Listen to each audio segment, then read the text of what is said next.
અરે આ બધું શું છે? અરે એટલા બધા ફોન.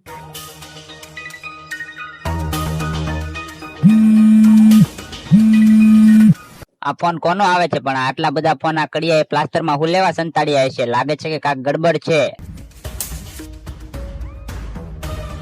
હા, હવે મારા ઠોકા નહીં ખાવા પડે. હવે તારો વારો પડશે બટા. આ બધું મૂકો ને મારી વાત સાંભળો. આપણો જે ઓલો કડિયો છે ને એના પ્લાસ્ટર માંથી આ બધા ફોન નીકળ્યા છે અને આ ફોનમાં કોકના ફોન પણ આવે છે. જોવો, એક કામ કર, ફોન ઉપાડીને સ્પીકર કર. જલ્દીથી જનરેટર લઈને વાડીમાં આવી જાવ. હું ગાડીમાં પૈસા લઈને બેઠો છું. હા, હું આવું છું. પૈસા તૈયાર રાખજો. હવે ખબર પડી કે આ કડિયો આયાથી બધી વસ્તુ ચોરીને વેચી નાખે છે અને પૈસા વાળો બને છે. હવે આપણે પણ પૈસા વાળા બનશું. હાલ જનરેટર દેતા આવવી. માલિક, તમારો ચોર પકડાઈ ગયો છે. સારું કર્યું ચોર પકડાઈ ગયો છે, નકર તારો વારો પાડી દેવાનો હતો. મારી કેટલી વસ્તુ ચોરાઈ ગઈ છે. માલિક, હાલો આપણે બે ચોરને હાથો હાથ પકડી લેવી. હાલો મારી હારે તમે.